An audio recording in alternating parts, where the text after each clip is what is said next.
अस्सलाम वालेकुम on behalf of Rafi Securities Mohammad Huzaifa आप सब लोग की खिदमत में हाजिर है। कल के एक नेगेटिव सेशन के बाद आज का स्टार्ट हम लोगों ने पॉजिटिव देखा और ज़बरदस्त किस्म का मोमेंटम बनता हुआ नज़र आया। 1,78,500 के करीब लो, फिर उसके बाद अपसाइड के ऊपर मोमेंटम कंटिन्यू होता हुआ नज़र आया, क्योंकि कल के सेशन के अंदर हम लोगों ने देखा था क्रूड ऑयल की प्राइस काफ़ी जो है वो करेक्शन ली थी, जिसके ऊपर एक्सपेक्टेड था कि मार्केट आज मोमेंटम बनाती हुई नज़र आ सकती है। और सबसे अच्छी बात ये हुई कि जो 1,79,000 के पास मार्केट स्टक हो रही थी कंटिन्यूसली पिछले 15-20 दिन से, वो आज रेंज ब्रेकआउट करने में मार्केट कामयाब रही है और 1,80,000 से ऊपर क्लोजिंग हमें होते हुए देखने को मिली है, जो कि बहुत अच्छा साइन है।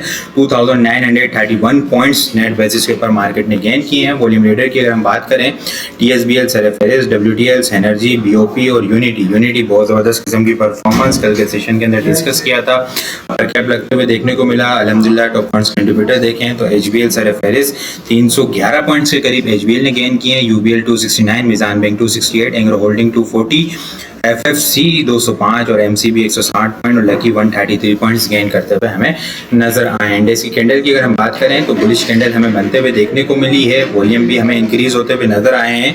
आज के AC100 इंडेक्स में हम लोगों ने 294.905 मिलियन वॉल्यूम का काम देखा है। लास्ट ट्रेडिंग सेशन के अंदर हम लोगों ने 263.769 मिलियन वॉल्यूम का काम देखा था। लास्ट ट्रेडिंग सेशन के मुकाबले में अगर वॉल्यूम को कंपेयर करें तो 31.136 मिलियन वॉल्यूम हम लोगों ने ज़्यादा देखे हैं। परसेंटेज में देखें तो 8.6% वॉल्यूम हमें ज़्यादा जनरेट होते हुए नज़र आए हैं।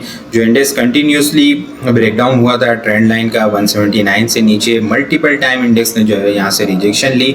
आज फाइनली इंडेक्स जो है वो ब्रेकआउट करने में कामयाब हुआ। साइड के ऊपर इनिशियल टारगेट 181,000 का नज़र आ रहा है, इसके बाद ये गैप फिल होता हुआ नज़र आ सकता है, जो कि 1,82,000 1,82,200 तक इनिशियल हमें मोमेंटम बनता हुआ नज़र आ सकता है। यहाँ पे शॉर्ट टर्म बेसिस के ऊपर रेजिस्टेंस लेवल है, ये लेवल ब्रेक होगा तो फिर इंडेक्स 1,83,500 से लेके 1,84,500 के लेवल को टारगेट करता हुआ नज़र आ सकता है। डाउन साइड के ऊपर 1,79,000 1,78,500 जो है वो शॉर्ट टर्म बेसिस के ऊपर स्ट्रॉन्ग सपोर्ट लेवल है।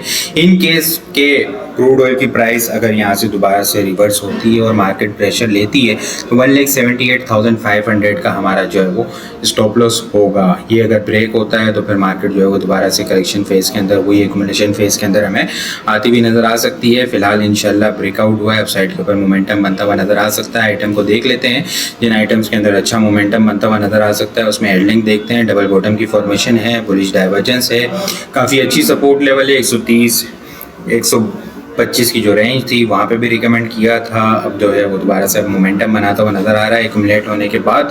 अपसाइड के ऊपर इनिशियल टारगेट 144 से 145 का लेवल है, ये लेवल ब्रेक होता है अपसाइड के ऊपर तो फिर 151 से लेके 156 और फिर इसके बाद 160 और 165 के लेवल को स्टॉक जो है वो टारगेट करता हुआ नज़र आ सकता है। इनिशियल स्टॉप लॉस की अगर मैं बात कर लूँ तो 132 से नीचे का ट्रेडर्स के लिए स्टॉप लॉस होगा, और अगर थोड़ी सी लॉन्ग पोजीशन है तो वो 130 से 120 की बड़ी मेजर स्ट्रॉन्ग सपोर्ट लेवल है। इसके अलावा NCPL देखें तो निशात चुनिया पावर आज डोजी कैंडल की फॉर्मेशन मोमेंटम बनाता हुआ नजर आ रहा है। पिछले 4-5 दिन से जो है वो 55-50 के पास से कंटिन्यूसली सपोर्ट लेता हुआ नजर आ रहा है। 55-40 का इनिशियल स्टॉप लॉस होगा, अपसाइड के ऊपर 58-50 से लेके 60 रुपीज़ जो है वो इसका इनिशियल टारगेट होगा। इसके बाद स्टॉक अगर कंटिन्यू रहता है मोमेंटम बनाने में तो 62, 50, 63 और फिर 65 के लेवल को जो है वो स्टॉक के अंदर पोटेंशियल मौजूद है। इसके अलावा अगर मैं बात करूँ पैस की तो पैस के अंदर भी जो है वो काफ़ी अच्छी एक्टिविटी हमें होती हुई देखने को मिली, वॉल्यूम इंक्रीज होते हुए नजर आए, एक अच्छी एक्यूमुलेशन कर चुका है स्टॉक, अब जो है मोमेंटम बनाने को तैयार है। RSI भी देखें तो बुलिश डाइवर्जेंस है। बाइंग ऑन डिप की स्ट्रेटेजी होगी, 10 रुपये 40 पैसे से नीचे का स्टॉप लॉस रख के 11.20 से 11.40 से इनिशियल टारगेट होंगे, उसके बाद 11.70, 12.10 और फिर 12.50 से लेके 13 रुपये को जो है वो स्टॉक टारगेट करता हुआ नजर आ सकता है। तो ये कुछ स्टॉक्स हैं, इसके अलावा और भी बहुत सारे स्टॉक्स हैं जो कल के लिए टॉपिक्स में होंगे। उसमें यूनिटी, सेरेफेरिस 786 के अंदर भी बड़ा ज़बरदस्त किस्म का मोमेंटम कंटिन्यू है। Nishat Chunian power, pace, airlink, PPL और सिटी फार्मा जो है वो कल के लिए टॉपिक्स में शामिल है। आज के लिए इतना ही। वीडियो पसंद आई हो लाइक और शेयर करना मत भूलिएगा। अपनी दुआ में खास याद रखिएगा। खुदा हाफिज़।